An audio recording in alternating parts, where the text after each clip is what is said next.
Assalamualaikum warahmatullahi wabarakatuh. Halo, sebelumnya perkenalkan nama saya Devin Satrio Juliadi dengan NIM 2403020075. Saya dari program studi pendidikan matematika angkatan 2024. Nah, jadi kali ini saya akan membuat video analisis yang bersumber dari YouTube.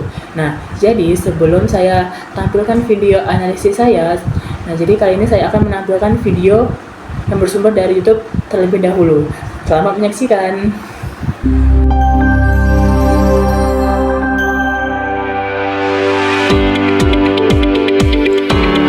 Kami bekerja di antara riak ombak dan hembusan angin utara Jakarta.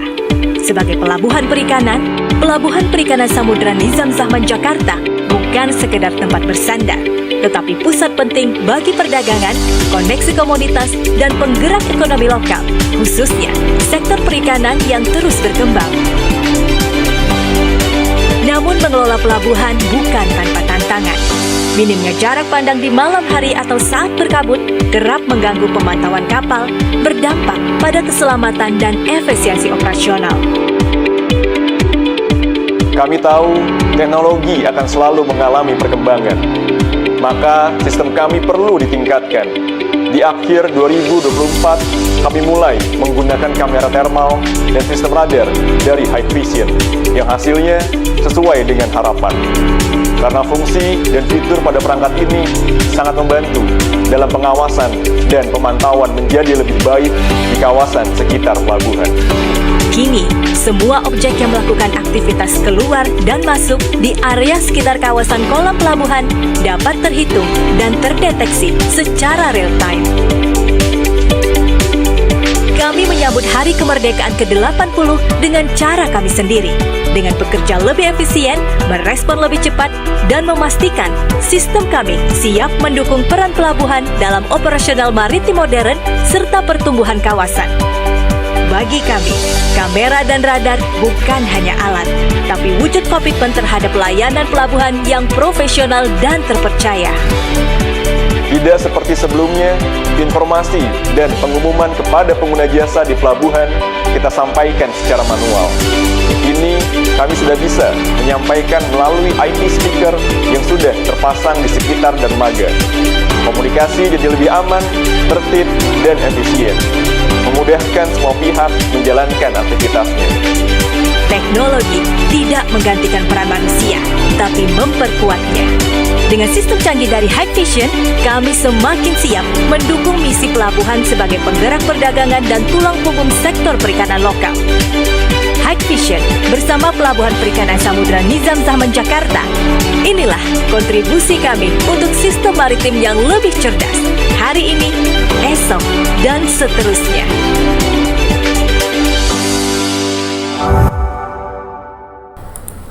Nah, baik.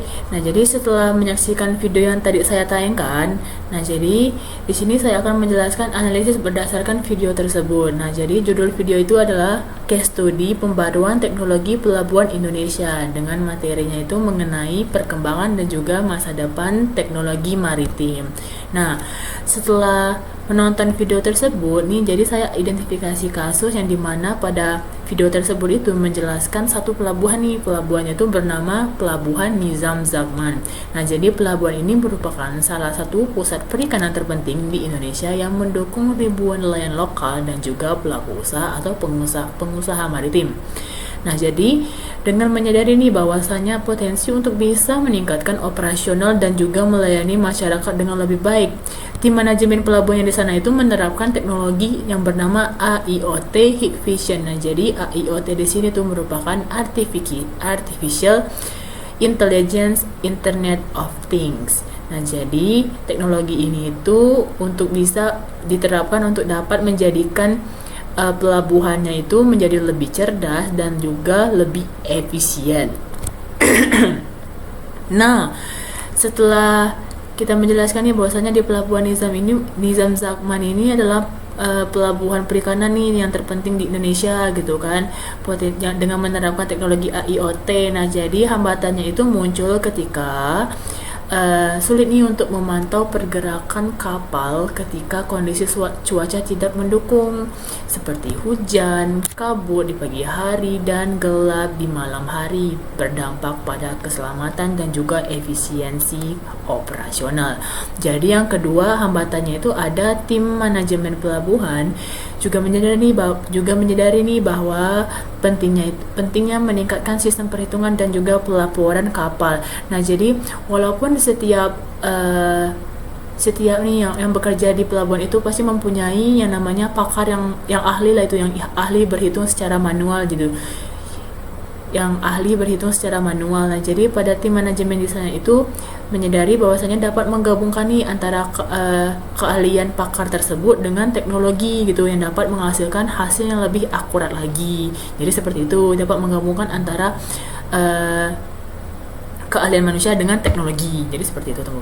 Lalu yang ketiga ada di area bagian komunikasi juga perlu ditingkatkan ya. Jadi yang sebelumnya itu menggunakan metode komunikasi tradisional, jadi digantikan dengan sistem audio modern untuk menyampaikan pesan dan juga pesan yang efisien di seluruh pelabuhan.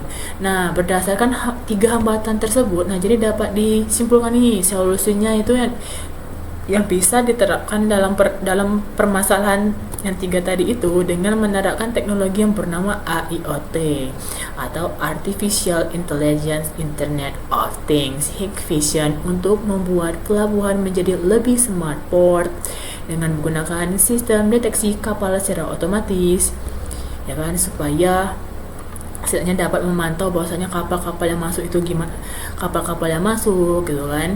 Lalu kamera termal yang bisa mendeteksi atau memantau gitu kan, radar keamanan, dan juga speaker jaringan untuk komunikasi yang mana bertujuan untuk dapat meningkatkan keamanan, efisiensi operasional, akurasi perhitungan kapal dan aktivitas serta kemampuan operasional dalam berbagai kondisi cuaca.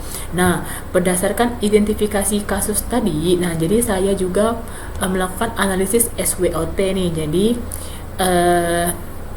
setelah saya analisis, nah jadi saya dapatkan nih bahwasanya di strength atau kekuatannya itu yang pertama ada keamanan menjadi lebih baik lah gitu dengan menggunakan kamera pintar atau smart cam berbasis AI. Nah jadi teknologi ini tuh mampu mendeteksi kapal yang masuk, baik itu kapal yang masuk, kendaraan atau objek yang mencurigakan secara langsung lah gitu kan, secara real time gitu. Jadi sistem ini juga bisa mengirimkan peringatan secara otomatis ke pusat kontrol jika terjadi pelanggaran keamanan.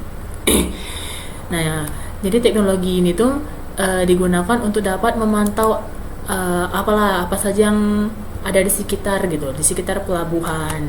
Yang kedua ada monitoring real time, yang dimana monitoring real time ini merupakan suatu aktivitas yang di pelabuhan itu bisa dipantau melalui dashboard. Dashboard di sini itu merupakan tampilan visual secara ringkas sehingga memudahkan untuk memantau dan juga menganalisis.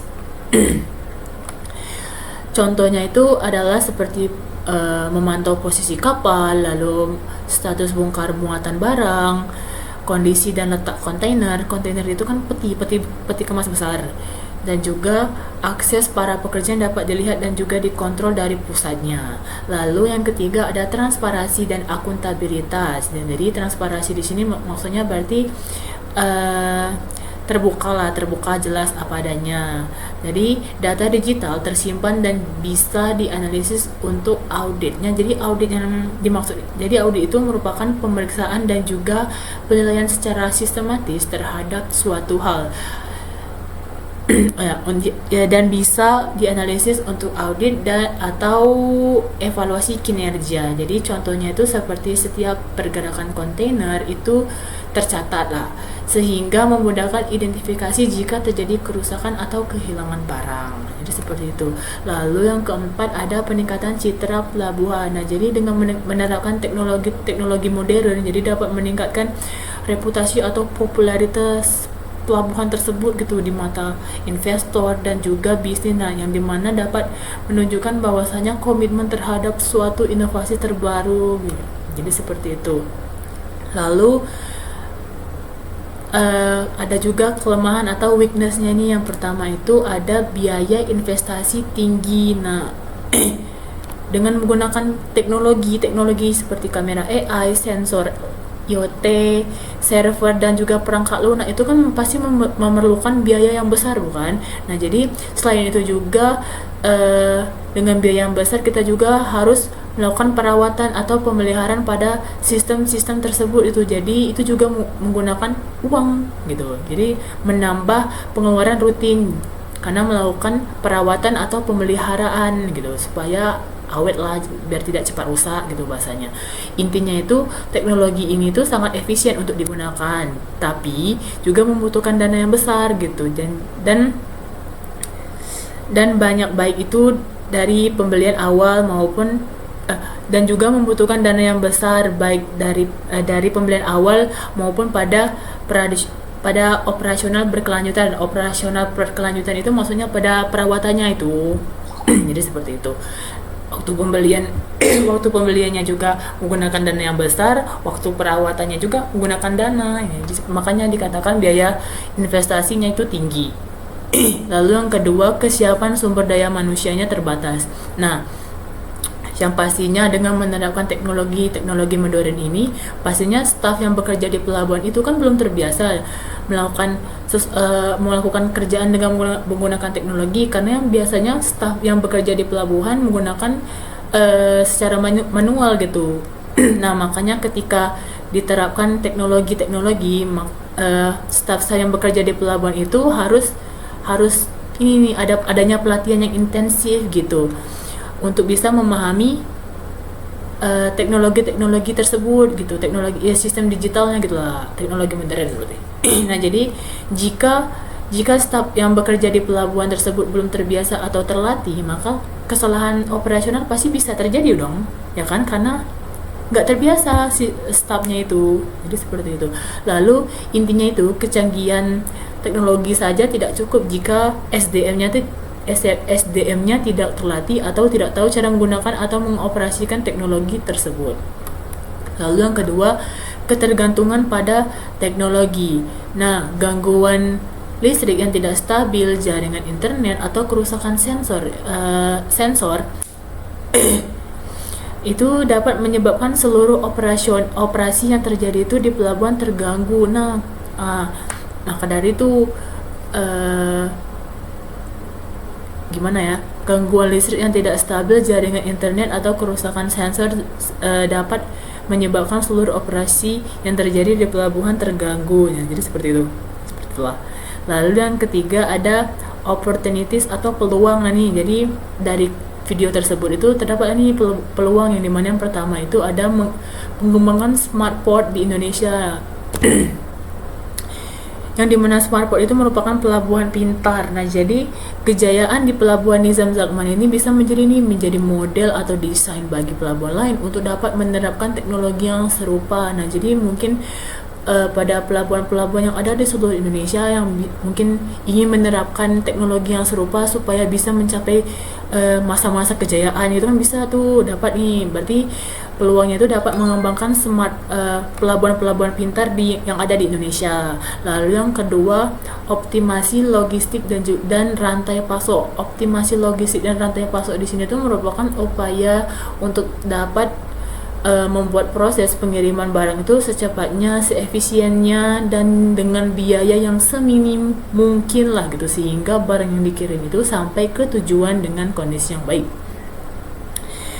Jadi data real time yang memungkinkan perencanaan menjadi lebih efisien, misalnya seperti menentukan jalur kapal tercepat, mengatur jadwal bongkar muatan sehingga tidak menumpuk dan mengurangi kemacetan. Lalu yang ketiga ada pengurangan dampak lingkungan. Sistem digital dapat membantu mengoptimalkan atau mengefisiensi penggunaan kren. Nah, jadi kren di sini itu merupakan alat yang digunakan untuk memindahkan barang di pelabuhan atau di gudang, dan juga kendaraan, sehingga konsumsi energi berkurang. Misalnya seperti sistem dapat menunda operasi keren saat energi tinggi atau mengatur jadwal kendaraan agar lebih pendek. Nah, terakhir, threats atau ancaman. Nah, jadi ancaman yang dapat terjadi yang itu adalah serangan cyber. Nah, jadi data yang berada di pelabuhan itu bisa dikontrol operasional data pelabuhan dan kontrol pada pelabuhan tersebut itu rentan terhadap hacker atau malware gitu. atau juga serangan ransomware. Nah, jadi ancaman ini tuh bisa menyebabkan bahwasannya gangguan operasional atau pencurian data sensitif. Nah, jadi seharusnya data-data yang berada di pelabuhan itu dapat disimpan atau diamankan lah itu supaya tidak terjadi yang namanya serangan cyber yang dari luar seperti dari hacker, malware, yang dimana malware itu merupakan program jahat gitu kan, seperti virus-virus yang dapat membuat data-data yang berada di pelabuhan tersebut hilang karena dicuri lah gitu bahasanya, kan namanya juga program jahat gitu kan. Dan juga ransomware itu sejenis malware juga yang dimana dilakukan pencurian terlebih dahulu. Jadi setelah dilakukan pencurian itu si ransom ini meminta tebusan atau ransom agar data dapat kembali lagi. Jadi seperti itu. Jadi seharusnya dapat ditingkatkan keamanan sehingga tidak terjadi serangan cyber.